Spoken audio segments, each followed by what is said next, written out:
नमस्कार. मी वास्तुतज्ञ ज्योतिर्विद आनंद पिंपळकर. मी नेहमी म्हणतो की तुमच्या या जीवनातला जो आनंद आहे, सुख आहे, दुःख आहे, आजार आहेत, जे काही तुम्ही भोगता चांगलं वाईट, ते पूर्वजन्माच्या कर्माशी संबंधित असतं. आपण जे कर्म करतो तेच आपल्या वाट्याला फिरून येत असतं. यामध्ये काही वेगळं घडत नसतं. मग बऱ्याच मंडळींना हा प्रश्न पडतो की या जन्मामध्ये आमची कर्म ही कधीच वाईट नाहीयेत. आम्ही नित्य उपासना करतो, सगळ्यांशी चांगलं वागतो, तरी पण आमच्या वाट्याला ही कर्म का येतात? हे समजण्याआधी आपण कर्माचे प्रकार किती आहेत ते पाहू. कर्माचे विविध प्रकार आहेत आणि त्यानुसार माणसाला विविध त्रास हे भोगावे लागतात. पहिला जो कर्माचा प्रकार आहे तो म्हणजे पूर्वजन्म कर्म. याचा ग्रह प्रतिनिधी श्री शनी आहे. पूर्वजन्मात केलेल्या कर्माची फळं ही या जन्मामध्ये भोगावी लागतात. यामध्ये आयुष्यात कारण नसताना सततचा संघर्ष असेल, कष्ट येणं असेल, आजारपण असेल, मिळालेल्या यशापेक्षा अधिक परिश्रम करावे लागणं असेल. याचा ग्रह प्रतिनिधी हा श्री शनी असल्यामुळं कर्म, कष्ट, न्याय आणि भोगाचं प्रतीक असतात. म्हणून बऱ्याच मंडळींना मागच्या जन्मातली कर्मामुळे या जन्मात खूप साऱ्या गोष्टी भोगाव्या लागतात, फेडाव्या लागतात. दुसरं कर्म आहे घराण्य कर्म म्हणजे अनुवांशिक कर्म. याचा ग्रह प्रतिनिधी राहू आहे. घरात जे वाड वडील, पणजोबा, आजोबा जे असतात त्यांच्या कर्माचा परिणाम आपल्या अपत्यांवर येत असतो. उदाहरणार्थ पिढ्यानपिढ्या चालत आलेले आजार, कर्ज, वाद, वाईट सवयी, घराण्यातल्या काही दोषांमुळे सतत अस्थिरता निर्माण करतात. याचा जो ग्रह आहे तो प्रतिनिधित्व करतो तो राहू. अनुवंश, वंश परंपरा, रहस्यमय दोषांचं प्रतीक हे मानलं गेलं. म्हणजे घराण्यामध्ये कोणी कोणावर अन्याय केला असेल तर त्याचं फळ हे पुढच्या पिढीला सुद्धा भोगावं लागतं. त्याच्या पुढचा जो कर्माचा प्रकार आहे तो मातृकर्म, ग्रह प्रतिनिधी चंद्र. आईच्या कोणत्याही पूर्वकर्माचे चांगले वाईट परिणाम मुलावर पडतात. उदाहरणार्थ आईच्या मानसिक स्थितीचा मुलाच्या मनावर प्रभाव पडणे, आईच्या पुण्यामुळं मुलाला सौम्य स्वभाव किंवा भाग्य लाभणे. अर्थात ग्रह प्रतिनिधी जो चंद्र आहे तो माता, मन, भावना आणि संवेदनाचं प्रतीक आहे.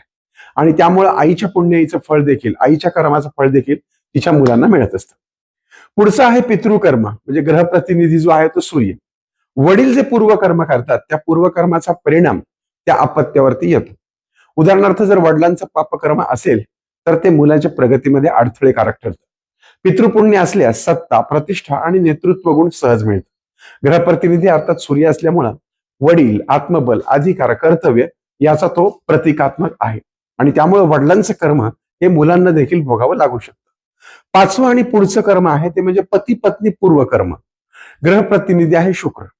पूर्वजन्मातल्या वैवाहिक व्यवहाराचे परिणाम या जन्मातल्या दाम्पत्य जीवनावर येतात. म्हणजे काही बायका नवऱ्यांना फार छळछळ छळतात किंवा काही पुरुष बायकांना छळछळ छळतात. वैवाहिक जीवनामध्ये सतत वाद, मतभेद होणं किंवा अत्यंत प्रेमळ आणि सुखी आणि आनंदी संबंध निर्माण होणं हे सुद्धा यामुळे घडतं. ग्रह प्रतिनिधी अर्थातच शुक्र आहे. प्रेम, संबंध, दाम्पत्य सुख आणि सौंदर्याचं प्रतीक हा मानला गेलाय. तसंच एक्स्ट्रा मॅरिटल अफेअरचा देखील या गोष्टीत समावेश होतो. पुढचं आहे ते संतती कर्म. याचा ग्रह प्रतिनिधी गुरु आहे. संततीशी संबंधित पूर्वकर्म व भविष्य काळात संतती संबंधित घटना. उदाहरणार्थ मूल होण्यास विलंब लागणे किंवा अडथळे येणे, मूल अत्यंत ज्ञानवान, संस्कारी किंवा भाग्यशाली होणे. अर्थात हे सगळं जे घडतं ते या संतती कर्मामुळे. अर्थात प्रतिनिधी जो आहे तो गुरुग्रह आहे. ज्ञान, धर्म, संतती, पुण्य आणि विस्तार यांचा तो प्रतीक आहे. त्यामुळे संतती कर्म देखील तितकंच महत्वाचं आहे. पुढचं जे आहे ते इष्टकर्म. याचा ग्रह प्रतिनिधी इष्टमित्र कर्म. याचा ग्रह प्रतिनिधी बुध आहे. तुम्ही एखाद्या मित्रांच्या संपर्कात येतात, त्या लोकांचा कार्यक्रम प्रभाव आपल्यावरती पडतो. उदाहरणार्थ चुकीच्या लोकांच्या संगतीत गेल्यास नुकसान होतं. योग्य मित्रांमुळे जीवनात चांगल्या संधी आणि मार्गदर्शन मिळतात.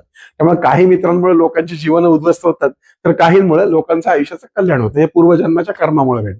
अर्थात ग्रह प्रतिनिधी बुध, बुद्धी, मित्र, संवाद आणि संबंधाचं प्रतीक असा मानला गेलेला आहे. पुढचं जे कर्म आहे ते आहे आठवं कर्म आपण म्हणूया ते भूमिकर्म किंवा वास्तुकर्म. याचा ग्रह प्रतिनिधी मंगळ आहे. ज्या भूमी, घर किंवा वास्तूत आपण राहतो तिचा देखील आपल्या जीवनावरती प्रभाव होत असतो. चुकीच्या वास्तूमुळे, चुकीच्या पद्धतीने वास्तू बांधल्यामुळं वाद, खर्च, आजारपण आणि अडथळे वाढतात. चांगल्या वास्तूमुळे प्रगती, उत्साह आणि समृद्धी मिळते. अर्थात ग्रह प्रतिनिधी मंगळ असल्यामुळं तो जमीन, वास्तू, ऊर्जा, धैर्य आणि स्थिरतेचं प्रतीक आहे. त्यामुळे वास्तूला देखील कर्म असतं. त्यामुळे वास्तूचं कर्म चांगलं असेल तर तुमचं चांगलं होतं किंवा त्याच वास्तूत गेल्यानंतर तुमचं नुकसानही होतं. आता यातनं आपल्याला काय कळतं तर कर्मफळ जरी अटळ असली तरी दीर्घकालीन सतत उपासना, संस्कार, योग्य विचार आणि कुळदेवाची कृपा यामुळे प्रतिकूल कर्माचे अनुकूल भवितव्यात रूपांतर होणं शक्य असतं. तुम्ही करत असलेलं नामस्मरण, तुम्ही तुमच्यावरती असलेली गुरुची कृपा या गोष्टी देखील तुम्हाला या सर्व कर्मातून बाहेर काढण्यास मदत करतात. मात्र जी अक्षम्य कर्म आहेत ती मात्र आपल्याला भोगावीच लागतात. पुन्हा भेटूयात पुढच्या भागात. हा कार्यक्रम आवडला असेल आणि ह्या कर्मांपैकी कुठल्या कर्माविषयी आपल्याला अधिक माहिती हवी असेल तर जरूर कमेंट करा. पुन्हा भेटूयात पुढच्या भागात. तोपर्यंत तुमच्या आनंद पिंपळकर तुम्हाला ओम साईराम.